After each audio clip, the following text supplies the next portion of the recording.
Allot மணி சேனலுக்கு வருக வருக. நான் செபி ரெஜிஸ்டர்டு ஃபினான்ஷியல் அட்வைசர் கிடையாதுங்க. நான் எஜுகேஷனல் பர்பஸுக்காக என்னுடைய பர்சனல் எக்ஸ்பீரியன்ஸை நான் ஒரு 20 வருஷமாக மார்க்கெட்டில் இருக்கேன். அதை தான் உங்கள்கிட்ட ஷேர் பண்ணுறேன்.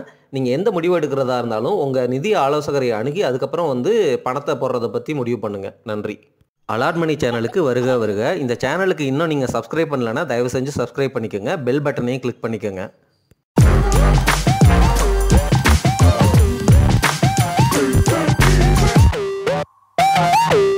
அனைவருக்கும் வணக்கம். நம்ம சேனலில் நீங்கள் தொடர்ந்து வீடியோக்கள் பார்த்துட்டு வர்றீங்க அப்படின்னா என்னுடைய ஸ்ட்ராட்டஜி உங்களுக்கு ஈஸியாகவே புரிஞ்சிருக்கும். சரிங்களா? அதில் ஒரு ஸ்டாக்கினுடைய பாட்டம் லெவல் அனாலிசிஸில் நான் எப்படி செக் பண்ணுவேன், நீங்கள் ஒரு ஸ்டாக்கை பற்றி கேட்கும் பொழுது எல்லாமே என்னுடைய அனாலிசிஸ் லைவ் செஷனாக இருக்கட்டும் அல்லது வீடியோக்களாக இருக்கட்டும் அல்லது கமெண்ட்டாக இருக்கட்டும், நான் எப்படி செக் பண்ணுவேன், எப்படி நீங்கள் திங்க் பண்ணணும் அப்படிங்கிற மாதிரி தொடர்ந்து பேசிக்கிட்டே வர்றேன். உதாரணமாக இந்த ஏர்னிங்ஸ் பர் ஷேரை பற்றியும் நீங்கள் பாஸ்ட்டில் உள்ள ஏர்னிங்ஸ் பர் ஷேர் 10 வருஷத்தை எடுத்து பாருங்கள், அதில் எப்படி இருக்குது, இப்போ கொரோனாவுக்கு அப்புறம் எப்படி இருக்குது, கொரோனாவுக்கு முன்னாடி எப்படி இருக்குது, இப்படி நம்ம பேசியிருக்கிறோம். இதை நான் இன்டைரக்டாக நானாக தான் ஓனாக திங்க் பண்ணி ஃபாலோ பண்ணிகிட்டு இருந்தேன். புரியுதுங்களா? அதாவது என்னென்னா, ஒரு கம்பெனியுடைய பிஇயை பார்த்து டைரெக்டாக இன்வெஸ்ட் பண்ணோன்னா அதில் லாஸ் வர்றதுக்கு வாய்ப்புகள் அதிகம் அப்படின்னு நான் தொடர்ந்து பேசிக்கிட்டே வர்றேன். அதனால் அந்த கம்பெனியுடைய இபிஎஸ் சடனாக ஸ்பைக் ஆகி க்ரோ ஆகிருக்கா அப்படிங்கிறத நம்ம பார்ப்போம். அதுக்கப்புறம் அது சைக்ளிக்கல் செக்டராக இருந்தால் அந்த சடன் ஸ்பைக்கு அப்படிங்கிறது கண்டிப்பாக கீழே குறையும். சைக்ளிக்கல் செக்டர்னால் என்ன, மேலே போயிட்டு கீழே வரும். சரிங்களா? ஒரு 4 வருஷம் மேலே போச்சு அல்லது 6 வருஷம் மேலே போச்சு அப்படின்னா 2.5-3 வருஷம் இபிஎஸ் குறையும். சரிங்களா? நல்ல பங்காக இருக்கிற பட்சத்தில் அந்த குறையிற டைமில் வாங்கிட்டு திருப்பி சைக்கிளிக்கல் டர்னில் மேலே போகிறப்ப விற்கணும். ஆனால் விற்கணுங்கிற அவசியம் கிடையாது. சைக்கிளிக்கல் ஸ்டாக்கே நல்ல ஸ்டாக்காக இருக்கிற பட்சத்தில் நம்ம வச்சுக்கலாம். ஏன்னா சைக்கிள் எப்போ முடியும் அப்படிங்கிறது நமக்கு தெரியாது. அந்த இடத்துல நீங்கள் என்ன பண்ணலாம் அப்படின்னா, சைக்கிளிக்கல் ஸ்டாக்கு அப்படின்னா கொஞ்சம் கொஞ்சமாக ப்ராஃபிட் புக் பண்ணிவிட்டு ஒரு பேஸ் போர்ஷனை நீங்கள் அப்படியே வச்சுக்கலாம். இதெல்லாம் அட்வான்ஸ்டு லெவல் ஸ்ட்ராட்டஜிஸ். நம்மளை மாதிரி இண்டிவிஜுவல் ரீட்டைல் இன்வெஸ்டர்ஸுக்கு டிஃபென்சிவ் ஸ்ட்ராட்டஜி தான் நம்மளுடைய கோர் ஸ்ட்ராட்டஜியாக இருக்கணும். டிஃபென்சிவ் ஸ்ட்ராட்டஜினா நல்ல நல்ல பங்குகளை, அதாவது ரொம்ப அல்டிமேட்டான சூப்பரான ப்ளூ சிப் பங்குகளை நல்ல வேல்யூவேஷனில் பிடிச்சிட்டு அப்படியே உட்காந்துருக்கிறது, வெல்த்தை கிரியேட் பண்ணுறது. இதுதான் நம்மளுடைய கோர் ஸ்ட்ராட்டஜி. இதை தான் நான் வேறு மாதிரி பேசிகிட்டே இருக்கிறேன். அந்த கோர் ஸ்ட்ராட்டஜிலையுமே என்ன மாதிரி ஸ்டாக்ஸை கொண்டு வரலாம், எப்படி டைவர்சிஃபிகேஷன் பண்ணலாம் அப்படியெல்லாம் பேசிட்டேன். சரி, அதெல்லாம் பேசுனதே திருப்பி நான் பேச விரும்பலை. இந்த இடத்துல நான் சொல்ல வர்ற பாயிண்ட் என்னென்னா, இந்த மாதிரி நான் ஃபாலோ பண்ணிகிட்டு இருக்கிற அல்லது நம்ம சேனலில் தொடர்ந்து பேசிகிட்டு இருக்கிற இந்த இபிஎஸ்ஸை பற்றின இந்த ஸ்ட்ராட்டஜிங்கிறத விட ஒரு ஐடியா. ஏன்னா ஒரு இபிஎஸ்ஸை கால்குலேட் பண்ணுறதுக்கு பின்னாடியெல்லாம் எந்த மாதிரி இபிஎஸ் கொடுத்துருக்குறாங்க அப்படிங்கிறத பாருங்கள். சடனாக ஒருவேளை 20 ரூபா இபிஎஸ் தொடர்ந்து 10 வருஷங்களாக கொடுத்த கம்பெனி சடனாக இப்போ 2-3 வருஷம் உங்களுக்கு 100 ரூபாய் இபிஎஸ் கொடுக்குது அப்படின்னா, அந்த 100 ரூபாய் இபிஎஸ்க்கு நீங்கள் பிஇன்னு போட்டிங்கன்னா ரொம்ப கம்மியான பிஇயாக தான் இருக்கும். ஸ்டாக் ப்ரைஸ் அதிகமாக இருக்கிறதா நீங்கள் பார்த்தாலும் உங்களுக்கு என்ன தோணும் அப்படின்னா, ஸ்டாக் விலை அதிகமாக இல்லை, ஏன்னா பிஇ கம்மியாக இருக்குது அப்படின்னு நினச்சிட்டு நீங்கள் அந்த ஸ்டாக்கை வாங்குவீங்க. அந்த இடத்துல ஸ்டாக்கு பயங்கரமாக உடப்படும். அதுதான் பல ஸ்டாக்குகளில் இப்போ நடந்துகிட்டு இருக்குது. அதுக்கு தான் பின்னாடியும் எப்படி இருக்குது, 20 ரூபாயா, சரி 100 ரூபாய் இப்போ இருக்கா, சரி ஒருவேளை 40 ரூபா குறைஞ்சிச்சின்னா அப்படின்னு சொல்லிட்டு ஒரு ஆவரேஜாக ஒரு 40-50 இந்த ரேஞ்சில் அதுக்கு பிஇ கால்குலேட் பண்ணி அந்த ஸ்டாக் ப்ரைஸ் வந்துச்சுன்னா அந்த ஜோன்லேருந்து என்ட்ராகி அதுக்கப்புறம் அக்குமுலேட் பண்ணுங்கள், அந்த பங்கு குவாலிட்டியாக இருக்கிற பட்சத்தில் இப்படின்னு சொன்னோம். சரிங்களா? இந்த தாட் ப்ராசஸ்ஸு நானாக இண்டிவிஜுவலாக ஃபாலோ பண்ணிகிட்டு இருந்த தாட் ப்ராசஸ்ஸு. ஆனால் இதையே பெஞ்சமின் கிரஹாம் அவர்கள் இந்த ஆவரேஜ் இபிஎஸ் அப்படிங்கிறத பற்றி பேசியிருக்கிறாரு. அதுலேயுமே கிட்டத்தட்ட இதே ஸ்ட்ராட்டஜி தான் அவர் நம்மளை யூஸ் பண்ண சொல்கிறாரு. எனக்கு ஒரு ஆச்சரியமாக இருந்துச்சு. But at the same time நான் சொன்னது ஒரு ரஃப் கால்குலேஷன், ஒரு ஐடியாவாக, ஒரு சின்ன பாயிண்ட்டாக தான் இருக்குது. ஆனால் அது பெஞ்சமின் கிரஹாம் ஒரு ஃபார்முலாவாகவே கொடுத்துட்டு போயிட்டார். சரிங்களா? அந்த ஃபார்முலாவை ஆல்ரெடி முன்னாடி ஒரு வீடியோக்களில் நான் பேசியிருக்கிறேன். இருந்தாலும் அந்த ஃபார்முலா உங்களுக்கு இன்ட்ரெஸ்டட்னா சொல்லுங்கள். நான் இன்னொரு வீடியோவில் அந்த ஃபார்முலாவை போட்டு இந்த ஃபார்முலா பிரகாரம் நீங்கள் இபிஎஸ்ஸை கால்குலேட் பண்ணி இந்த விலையில் இருந்துச்சுன்னா அந்த ஸ்டாக்கை வாங்கலாம் அப்படிங்கிறதையும் நம்ம கண்டுபிடிக்கலாம். ப்ளஸ்ஸு அந்த ஸ்டாக்கினுடைய பாஸ்ட் க்ரோத் இருக்கும்ல, அந்த க்ரோத்தை அப்ளை பண்ணி ஃப்யூச்சரில் இந்த ஸ்டாக்குக்கு என்ன மாதிரி நம்ம வேல்யூவேஷன் கொடுத்து வாங்கலாம், அந்த மாதிரி ஒரு இபிஎஸ் ஃபார்முலா தான் அவர் வந்து கொடுத்துருக்கிறாரு. அது வந்து பழைய ஃபார்முலா, அதை இண்டியனைஸ்டு பண்ணி அந்த வெர்ஷன் ஆஃப் த ஃபார்முலாஸ்லாம் கூட இருக்குது. அதை டைரெக்டாக வந்து screeners.inல நீங்கள் போனீங்கன்னா பெஞ்சமின் கிரஹாம் ஸ்டாக்ஸ் அப்படின்னே இருக்குது. நீங்கள் அதை ஐடென்டிஃபை பண்ணிவிட்டு நீங்கள் டைரெக்டாலாம் இன்வெஸ்ட் பண்ணக்கூடாது. எந்த ஃபார்முலா எப்படி நம்ம பண்ணாலும் ஹோலிஸ்டிக்காக அந்த பிஸ்னஸை புரிஞ்சு ரியலாக வந்து வேல்யூவேஷன் ஜோனில் எல்லா இடத்துலையும் நம்ம சொன்ன ஃபண்டமெண்டல் அனாலிசிஸ்லாம் நீங்கள் ஃபோக்கஸ் பண்ணி லைட் அடித்து பார்த்து எல்லாத்துலேயும் ஓரளவு சாட்டிஸ்ஃபை ஆகியிருக்கா அப்படின்னா இந்த மார்க்கெட் உடம்புற தருணத்தில் நம்ம வந்து 1-2 வாங்கிட்டே போகலாம். அதே போல் நான் கண்டிப்பாக நீங்கள் சிப்பை வந்து ஸ்டாப் பண்ணக்கூடாது அப்படின்னு நான் வந்து சொல்லியிருக்கிறேன். ஒரு இடத்துல ஸ்டாப் பண்ணணும்னு சொல்லியிருக்கிறேன், ஒரு இடத்துல ஸ்டாப் பண்ணக்கூடாதுன்னு சொல்கிறேன். இப்போ இது வந்து உங்களுக்கு கான்ட்ரடிக்டிங்காக தெரியும். நான் சொல்கிற பாயிண்ட் வந்து என்ன அப்படின்னா, ஸ்மால் கேப்லையும் மிட் கேப்லையும் வந்து வேல்யூவேஷன் ரொம்ப ஜாஸ்தியாக இருக்குப்பா, ஒரு பபுளே இருக்குது, அந்த இடத்துல நீ வந்து சிப்பை ஸ்டாப் பண்ணுறது தப்பு இல்லை அப்படின்னு சொன்னேன். ஒரு ஸ்மால் கேப் ஸ்டாக் இருக்குது, ஆல்ரெடி வேல்யூவேஷன் பபுளில் இருக்குது, அங்கே போய் அந்த இண்டிவிஜுவல் ஸ்டாக்கை எதுக்கு சிப் பண்ணுறீங்க? அல்லது ஸ்மால் கேப் மிட் கேப் ஃபண்டிலே வந்து நீங்கள் எதுக்கு சிப் பண்ணுறீங்க? இவ்வளோ வேல்யூவேஷன் ஜாஸ்தியாக இருக்கும்போது அந்த ஃபண்டினுடைய பிஇ பாருங்கள், ஹிஸ்டாரிக்கல் பிஇ பாருங்கள், இப்படின்னு சொல்லி ஸ்மால் கேப்பு மிட் கேப்பு பற்றி மட்டும்தான் நம்ம வந்து பேசணும். நம்ம பேசுனதுலேருந்து கிட்டத்தட்ட வந்து பார்த்திங்கன்னா ஒரு 10% கிட்ட இன்னும் நல்லாவே உடஞ்சிருச்சு ஸ்மால் கேப் மிட் கேப்பு. இப்போ வந்து பார்த்திங்கன்னு வச்சுக்கோங்களேன், ஸ்மால் கேப் மிட் கேப்லையுமே இண்டிவிஜுவல் ஸ்டாக் ஆப்பர்ச்சுனிட்டிஸ் அங்கங்கே இருக்குது. ஆனால் உங்களுக்கு அதை சரியாக பிடிக்க தெரியாது. ஏன், எனக்குமே சரியாக பிடிக்க தெரியாது. ஸோ அதனால் அந்த கான்டெக்ஸ்டில் சிப்பை வந்து நீங்கள் ஸ்டாப் பண்ணுங்க, லார்ஜ் கேப்புக்கு மூவ் பண்ணிக்கோங்க, அல்லது கேஷை வச்சுக்கோங்க, அல்லது இண்டிவிஜுவல் ப்ளூ சிப் கம்பெனிகள்லாம் வந்து நல்ல விலையில் கிடைக்கிது, இது ஒரு அரிய வாய்ப்பு, அதை பிடிங்க அப்படிங்கிற மாதிரி சொல்லியிருந்தேன்.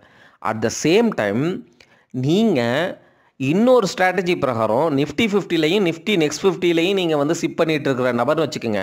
நிஃப்டி நெக்ஸ்ட் 50யும் கிட்டத்தட்ட மிட் கேப் தான், அதுவும் வந்து ஸ்லைட்டாக வேல்யூவேஷன் ஜோனில் ஜாஸ்தியாக தான் இருக்குது. But it's okay. நீங்கள் நிஃப்டி 50லையும் நிஃப்டி நெக்ஸ்ட் 50லையும் நீங்கள் இண்டெக்ஸ் இடிஎஃப்பில் சிப் பண்ணுறவராக இருந்தால் அதை தொடர்ந்து பண்ணுங்கள். கடந்த 4-5 வருஷத்தில் ஏறிட்டு இருக்கும்போது தைரியமாக பண்ண நீங்கள் இறங்கிட்டு இருக்கிறப்ப கண்டிப்பாக தைரியமாக பண்ணணும். அப்போ தான் நீங்கள் ஏறினப்போ வாங்கினதும் இப்போ இறங்குறப்ப வாங்குறப்போ உங்களுக்கு அதிக யூனிட்ஸ் கிடைக்கும், ஆவரேஜ் அவுட் ஆகி உங்களுக்கு ஆப்டிமல் ரிட்டர்ன் லாங் ரன்னில் கிடைக்கும். நிஃப்டி 50யோ நிஃப்டி நெக்ஸ்ட் 50யோ உங்களுக்கு அழிஞ்சிராது. அதே சமயம் ரொம்ப சூப்பரான ரிட்டர்ன் கொடுக்கலனாலும் ஆப்டிமலாக ஒரு 12-15% ரிட்டர்ன் தர வாய்ப்புகள் அதிகம். அல்லது எஃப்டியை விட உங்களுக்கு வந்து ஸ்லைட்டாக 1-2% இன்ட்ரெஸ்ட் வந்து அதிகமாக கொடுத்துருந்தாலுமே அது நல்ல ரிட்டர்ன் தான். உங்களுக்கு தெரிஞ்சுக்கங்க, நம்மளை மாதிரி ரீட்டைல் இன்வெஸ்டர்ஸுக்கு இந்த அளவு ரிட்டர்ன் 10-12% கிடைக்கிறது மிகப்பெரிய வரப்பிரசாதமாக இருக்கும். நீங்கள் லாங் ரன்னில் அதை ஹோல்டு பண்ணி, ஃபார் எக்ஸாம்பிள் நிஃப்டி 50 இண்டெக்ஸையோ நிஃப்டி நெக்ஸ்ட் 50 இண்டெக்ஸையோ நீங்கள் ஹோல்டு பண்ணி 10 வருஷம் கழித்து பார்த்தீங்கன்னா அந்த அமௌண்ட் வந்து நல்லா பல்காகவே வளர்ந்துருக்கும். இதில் எஃப்டிலாம் நீங்கள் போட்டிங்கன்னா இதுவும் நிறைய டேக்ஸ் கட்டுற மாதிரிலாம் கூட வரும். இந்த மாதிரி வந்து சிப்பை வந்து இந்த சமயத்தில் ஸ்டாப் பண்ணாதீங்க அப்படின்னு சொல்கிறதுக்கான ஸ்ட்ராட்டஜி இதுதான். புரியுதுங்களா? நம்ம கோர் ஸ்ட்ராட்டஜி பிரகாரம் நிஃப்டி 50லையும் நிஃப்டி நெக்ஸ்ட் 50லையும் நம்ம வந்து இண்டெக்ஸ் இன்வெஸ்டிங் கண்டிப்பாக பண்ணி தான் ஆகணும். இந்த core strategy, foundation, health insurance, gold இந்த மாதிரிலாம் வச்சுக்காமல் டைரெக்டாக வந்து ஸ்மால் கேப் ஸ்டாக்கில் வாங்காதீங்க. சரி, இதெல்லாம் தான் வந்து பேஸ் பாயிண்ட்டு. இப்போது டைரக்ட் ஸ்டாக்கில் நான் வந்து சில ஸ்ட்ராட்டஜிஸ் சொல்லியிருக்கிறேன், அதில் உங்களுக்கு புரியாமல் இருக்கலாம், அந்த பாயிண்ட்டை கிளாரிஃபை பண்ணுறேன். அதுக்கப்புறம் ஒரு உதாரணத்துக்கு வந்து எஃப்எம்சிஜி செக்டரில் எனக்கு பிடிச்ச கம்பெனிகள் நான் எதெல்லாம் வந்து என் போர்ட்ஃபோலியோக்குள்ளே வைக்கணும்னு நினைக்கிறேன், அதை பற்றியும் வந்து தொடர்ந்து பேசலாம். என்கிட்ட நீங்கள் ஒரு போர்ட்ஃபோலியோவில் எவ்வளவு ஸ்டாக்கு இருக்கணும் அப்படின்னு என்கிட்ட கேட்குறீங்க. பெரும்பாலும் ஃபினான்சியல் அட்வைசர்ஸ் ஒரு 30 ஸ்டாக் வச்சுக்கோங்க, அல்லது 10 ஸ்டாக் வச்சுக்கோங்க, 20 ஸ்டாக் மட்டும் வச்சுக்கோங்க அப்படின்னு சொல்கிற ஃபினான்சியல் அட்வைசர்லாம் கூட இருக்கிறாங்க. ஆனால் ஒவ்வொருத்தரும் சொல்கிறதுக்கு உள்ள ஒரு கான்டெக்ஸ்ட் இருக்குது, ஒரு அர்த்தம் இருக்குது. 10 ஸ்டாக்கை மட்டும் வச்சுக்கப்பா அப்படின்னா என்ன அர்த்தம்னா, 10 ஸ்டாக்கை ஃபாலோ பண்ணுறது, மானிட்டர் பண்ணுறதே உனக்கு கஷ்டம். அவங்க குவார்ட்டர்லி ரிசல்ட்ஸ் வந்து என்ன கொடுக்குறாங்க, அல்லது என்ன மாதிரி ரிசல்ட்ஸை வந்து கொடுக்குறாங்க, அவங்களுடைய நியூஸு, ஸ்டாக்கு மேனேஜ்மெண்ட் நியூஸு, என்ன மாதிரி ஸ்கேமு, என்ன நடக்குது அப்படிங்கிறத ஃபாலோ பண்ணணுன்னா கம்மியான ஸ்டாக்ஸ் இருந்தால் தான் உன்னால் வந்து ஃபாலோ பண்ண முடியும் அப்படிங்கிறது தான் வந்து அவங்களுடைய தாற்பயம். ஆனால் என்னுடைய பர்சனல் ஒப்பீனியன் வந்து என்னென்னா, எனக்கு நான் எவ்வளோ ஸ்டாக் வச்சுக்கிறேன் அப்படிங்கிறதெல்லாம் கணக்கே கிடையாதுங்க நண்பர்களே. என்னை பொறுத்த வரைக்கும் ஒரு நல்ல பங்காக இருக்குது, நல்ல வேல்யூவேஷனில் கிடைக்குது அப்படின்னா நான் 100 பங்கு 150 200 பங்குகள் கூட இண்டிவிஜுவலாக வாங்கி வச்சுக்குவேன். ஆனால் நான் யோசிக்கிறதுக்கும் நீங்கள் யோசிக்கிறதுக்கும் வித்தியாசம் நிறைய இருக்குது. நீங்கள் என்ன தெரியுமா நினைக்கிறீங்க? நீங்கள் ஃபார் எக்ஸாம்பிள் எஃப்எம்சிஜியில் ஹிந்துஸ்தான் யூனிலிவர் வச்சுருக்கிறீங்க, ஐடிசி வச்சுருக்கிறீங்க, நெஸ்லே வச்சுருக்கிறீங்க, ஆல்ரெடி வச்சுருக்கிறீங்க. இப்போது என்ன நினைக்கிறீங்க அப்படின்னா, நான் வந்து இன்னமும் வந்து ஸ்டாக் ஆட் பண்ணிக்கிறேன், எதுக்கு வந்து ஹிந்துஸ்தான் யூனிலிவர்லேயே வந்து ஆட் பண்ணணும், நான் வந்து வேறு ஏதாவது ஸ்டாக் வாங்கிக்கிறேன் அப்படின்னு சொல்லிட்டு நீங்கள் என்ன பண்ணுறீங்க, எஃப்எம்சிஜி செக்டர்லேயே உள்ள ஏதோ ஒரு ஸ்மால் கேப் பங்கை பிடிக்கிறீங்க. சரிங்களா? ஏன்னா உங்ககிட்ட ஆல்ரெடி வந்து ஸ்டாக் இருக்குது. இந்த இடத்துல என்ன ப்ராப்ளம் நடக்குது அப்படின்னா, ஆல்ரெடி குவாலிட்டியான பங்குகளை தேர்ந்தெடுத்த நீங்கள் அடுத்து குவாலிட்டியான பங்குகளை ஆல்ரெடி வச்சுருக்கேன் அப்படிங்கிறதுக்காக ஒரு நான் குவாலிட்டி ஸ்மால் கேப் பங்கை போய் பிடிக்கிறீங்க. ஸ்மால் கேப் பங்குன்னா நான் குவாலிட்டின்னு அர்த்தம் கிடையாது. ஒரு ஜங்க் ஸ்டாக்கை வந்து பிடிக்கிறீங்க. அது ஜங்க் ஸ்டாக்கு இல்லை அப்படிங்கிறது உங்களுக்கு தெரியுமா? எப்படி உறுதி பண்ணிக்கிறீங்க? இப்போது ஹிந்துஸ்தான் யூனிலிவர், ஐடிசி, நெஸ்லே இதெல்லாம் வந்து நல்ல க்ரோத் பொட்டன்ஷியல் இருக்கிற பிஇ அதிகமாக உள்ள ப்ரூவன் ரெக்கார்டு இருக்கிற அல்லது பிராண்டு, அந்த பிராண்டோடைய ப்ராடக்ட்ஸை நம்ம கண்ணால் சூப்பர் மார்க்கெட்டில் தினம் நம்ம பயன்படுத்துகிற கம்பெனிகள். சரிங்களா? ஆனால் நீங்கள் பிடிக்கிற இன்னொரு கம்பெனி, ஏன்னா நீங்கள் ஆல்ரெடி வந்து இந்த ஸ்டாக்லாம் வச்சுருக்கிறேன் அப்படிங்கிற ரீசன்னால பிடிக்கிற கம்பெனி உங்களை தப்பு பண்ண வைக்கிது அப்படிங்கிறத நீங்கள் உணர்ந்துக்கணும். என்றைக்குமே குவாலிட்டி குவாலிட்டி குவாலிட்டி அதில் வந்து நீங்கள் ஆல்ரெடி நான் வந்து ஹிந்துஸ்தான் யூனிலிவருக்கு நான் 5% போர்ட்ஃபோலியோவில் சைஸிங் கொடுத்துட்டேன்ப்பா, ஐடிசிக்கும் கொடுத்துட்டேன், நெஸ்லேக்கும் கொடுத்துட்டேன், அதனால் நான் வந்து ஜங்க் ஸ்டாக்கை பிடிக்கிறேன்னு பிடிக்கக்கூடாது. அதனால் இன்னொரு குவாலிட்டி ஸ்டாக்கை பிடிக்கணும். சரிங்களா? உதாரணமாக வந்து சரி, இந்த ஹிந்துஸ்தான் யூனிலிவர், ஐடிசி அளவுக்கு பிரிட்டானியா இண்டஸ்ட்ரீஸ் பெரிய கம்பெனி கிடையாது. ஸோ அதனால் நான் என்ன பண்ணுறேன், அந்த 5% இன்னமும் நான் போடணும்னு நினைக்கிறத ஒரு பர்சன்டேஜாக பிரித்து Britannia Industries, Godrej Consumer, Dabur India, Marico Limited, Colgate Palmolive இப்படின்னு நான் பிரித்து இந்த 5 கம்பெனிகளில் ஒரு பர்சன்டேஜ் வாங்கிக்கிறேன் அப்படின்னு வந்து முடிவெடுக்கிற கேட்டகரி தான் நான். புரியுதுங்களா? நான் என்றைக்குமே அந்த குவாலிட்டி சர்க்கிளை விட்டு வெளியில் போக மாட்டேன். அந்த பாயிண்ட்டை வந்து நீங்கள் புரிஞ்சுக்கணும். அகெயின் இந்த இடத்துல நீங்கள் இன்னொரு முக்கியமான விஷயத்தையும் நீங்கள் புரிஞ்சுக்கணும். என்ன அப்படின்னா, இந்த இடத்துல இப்போ ஒரு செக்டர்லையே நான் வந்து ஹிந்துஸ்தான் யூனிலிவர் வாங்குவேன்னு பேசிட்டேன், ஐடிசி வாங்குவேன்னு பேசிட்டேன், நெஸ்லே இந்தியா வாங்குவேன்னு பேசிட்டேன், பிரிட்டானியா இண்டஸ்ட்ரீஸ் வாங்குவேன்னு பேசிட்டேன், கோத்ரேஜ் கன்சூமர் வாங்குவேன்னு பேசிட்டேன், டாபர் இந்தியா வாங்குவேன்னு பேசிட்டேன், மாரிகோ லிமிடெடும் வாங்குவேன்னு பேசிட்டேன்.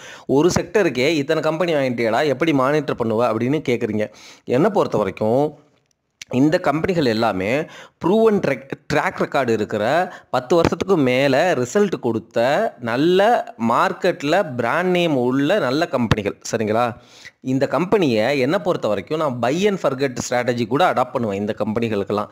ஏன்னா இவங்க இப்போது இந்த கம்பெனி ஃபெயில் ஆகாது அப்படின்லாம் அவசியம் கிடையாது. இந்த மாதிரி குவாலிட்டியான பங்குகளை தேர்ந்தெடுக்கும் போதே ஃபெயில் ஆகுங்க லாங் ரன்னில். அதனால தான் நான் சொல்கிறேன், குவாலிட்டி சர்க்கிள்குள்ளேயே இருங்க, ஃபெயிலியர் ரேட்டு ரொம்ப கம்மியாக இருக்கும் அப்படிங்கிறதான் பாயிண்ட்டு.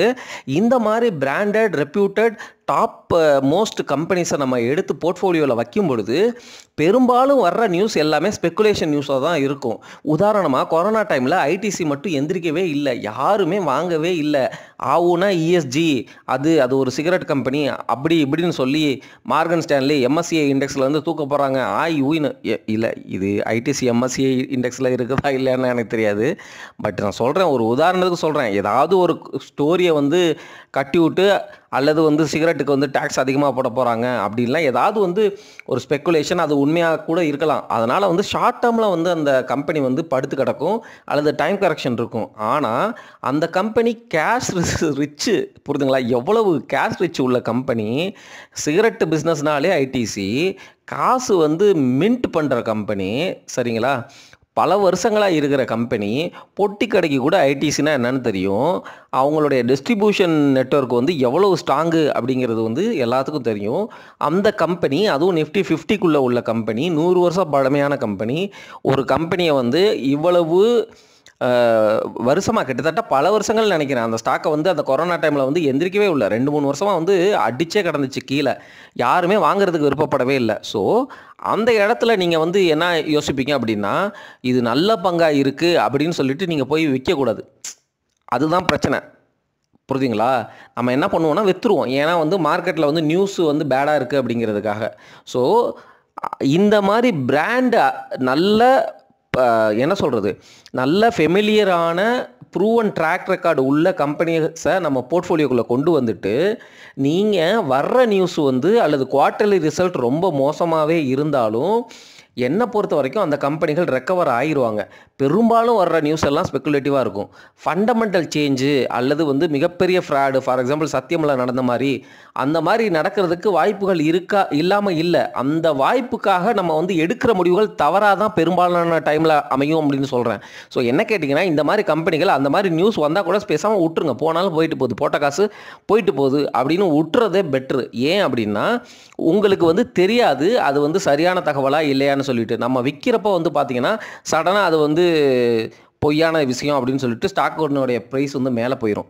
ஏன்னா நம்ம செலக்ட் பண்ணுற கம்பெனிகள் எல்லாமே குவாலிட்டியான கம்பெனிகள் அப்படிங்கிற பட்சத்தில் it's okay to hold on to that stock for a long term அப்படிங்கிறது தான் பாயிண்ட். இந்த இடத்துல நீங்கள் கன்ஃபியூஸ் ஆகிக்காதீங்க. பாயிண்ட் வந்து என்னென்னா, குவாலிட்டி சர்க்கிள்குள்ளே இருங்க. குவாலிட்டி சர்க்கிள்குள்ளே ப்ரூவன் ட்ராக் ரெக்கார்டு இருக்கிற நல்ல பங்குகளை மட்டும் உள்ளே கொண்டு வாங்க. அதில் HUL ITC மாதிரி ஸ்டாக்குக்கு வந்து 5% அலோகேஷன் கொடுங்க. கொடுத்ததுக்கப்புறமும் நீங்கள் வந்து FMCG செக்டரில் இன்னும் எக்ஸ்போஷர் எடுக்கணும் அப்படின்னு நினைக்கிறப்போ நீங்கள் வந்து மற்ற குவாலிட்டியான ஸ்டாக்குகள் பிரிட்டானியா, கோத்ரேஜ் வந்து பெரிய அளவு இல்லைனாலும் ஒரு பர்சன்டேஜ் அந்த மாதிரி அலோகேஷன் கொடுத்து வச்சுக்கோங்க. இந்த கம்பெனிகளை வந்து இப்படி நிறைய கம்பெனிகள் வாங்குறதுனால நம்மளால் மானிட்டர் பண்ண முடியாது, ஸ்டாக்கை மானிட்டர் பண்ண முடியாது. It's okay. ஏன்னா வந்து இதெல்லாம் ப்ரூவன் ட்ராக் ரெக்கார்டு இருக்கிற கம்பெனினால நீங்கள் பெருசாக மானிட்டர் பண்ணணும்னு அவசியம் இல்லை. முடிஞ்ச அளவுக்கு மானிட்டர் பண்ணுங்கள். முடியாத பட்சத்துக்கு சும்மா வந்து உட்காந்துருங்க அப்படிங்கிறது தான் வந்து கணக்கு. அதே சமயம் வந்து நீங்கள் தொடர்ந்து வீடியோக்கள் பார்த்துக்கிட்டே வந்தீங்க அப்படின்னா, நானாக இருக்கட்டும் அல்லது வந்து வேறு நல்ல உங்களுக்கு பிடிச்ச ரெப்யூட்டட் ஃபினான்ஷியல் அட்வைசர் வந்து சொல்கிறத வந்து அவங்களுமே வந்து கன்ஃபியூஸ் ஆயிடுவாங்க நண்பர்களே. நான் ஓப்பனாக சொல்கிறேன். இப்போது மார்க்கெட்டில் வந்து தொடர்ந்து ஸ்பெக்குலேட்டிவ் நியூஸ் வருதுன்னு வச்சுக்கோங்களேன். இப்போ ஏஷியன் பெயிண்ட்டுக்கு பாருங்கள், ஃபண்டமெண்டலாகவே ஷிஃப்ட் ஆயிடுச்சு அப்படின்னு நியூஸ் வருது.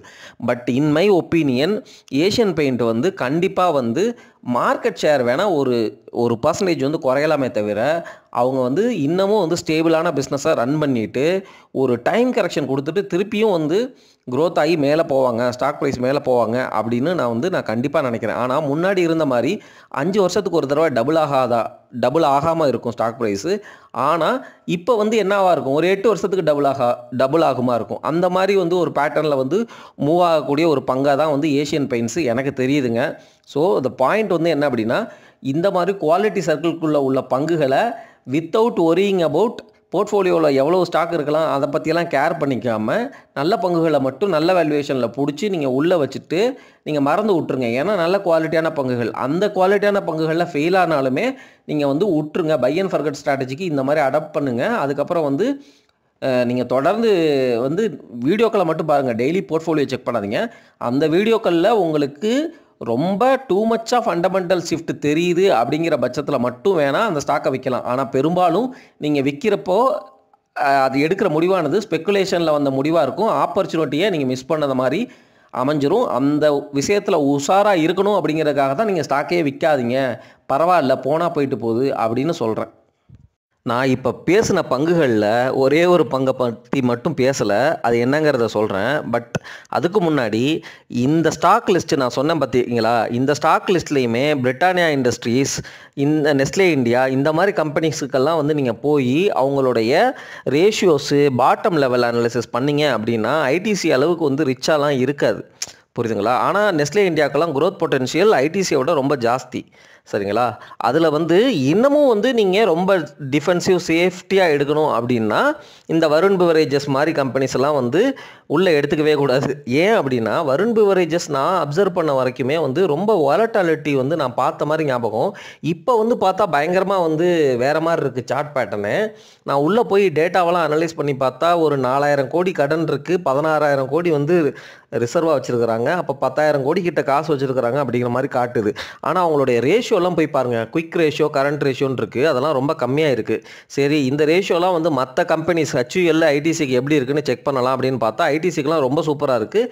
ஹிந்துஸ்தான் யூனிலிவருக்கு வந்து 1க்கு மேலே தான் இருக்குது. ஆனால் வந்து வருண் பிவரேஜஸுக்கு இப்போவுமே அந்த குயிக் ரேஷியோ கரண்ட் ரேஷியோ வந்து கம்மியாக இருக்குது. ஸோ விச் மீன்ஸ் அவங்களுக்கு ஏதோ லிக்விடிட்டி ரிலேட்டடாக ப்ராப்ளம் இருக்குது அப்படிங்கிற மாதிரி தெரியுது. பட் எஃப்எம்சிஜி செக்டரில் பெரும்பாலும் கேஷ் வந்து நல்லாவே இருக்கும், புரியுதுங்களா? இப்போதைக்கு ஒன்றும் தெரியாத மாதிரி இருக்கும். ஏன்னா மார்க்கெட்டில் வந்து புல் மார்க்கெட்டில் எக்கானமி பயங்கரமாக க்ரோ ஆகிருக்கு. இவங்க வந்து க்ரோத்தை காட்டிட்டாங்க. ஸோ இந்த காசை வச்சு இன்னும் கொஞ்சம் வருஷம் ஓட்டுவாங்களா இருக்கும்.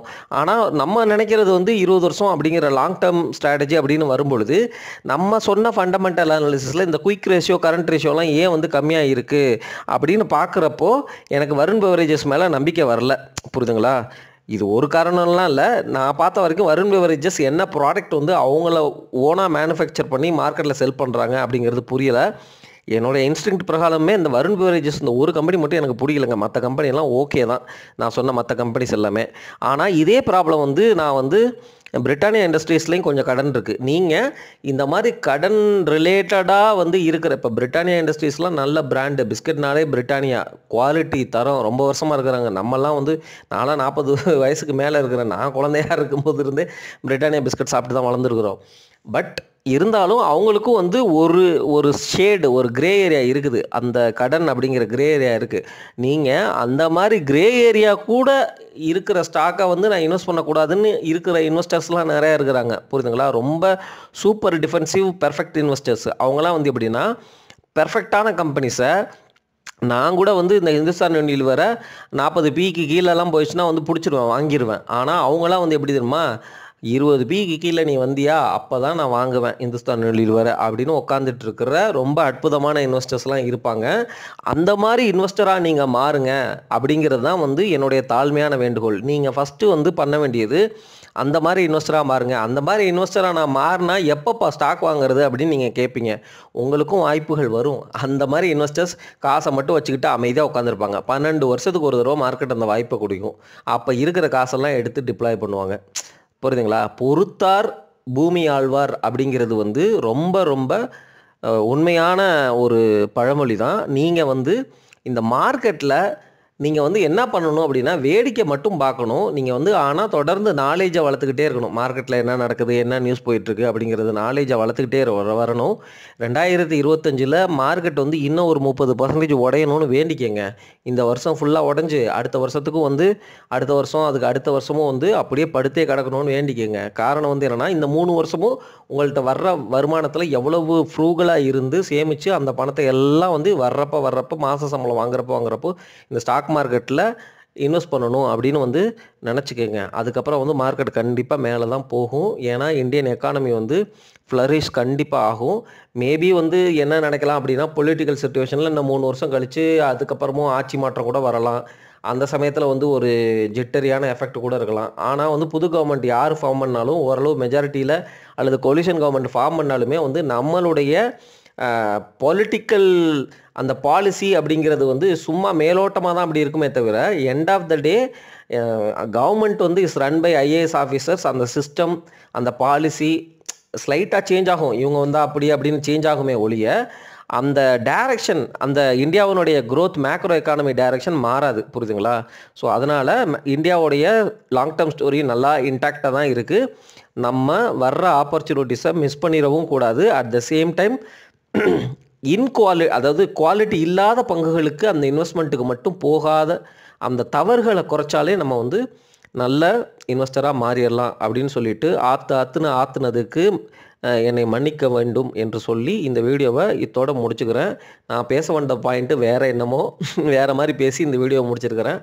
தொடர்ந்து வீடியோக்கள் பதிவிடுகிறேன். நன்றி, வணக்கம்.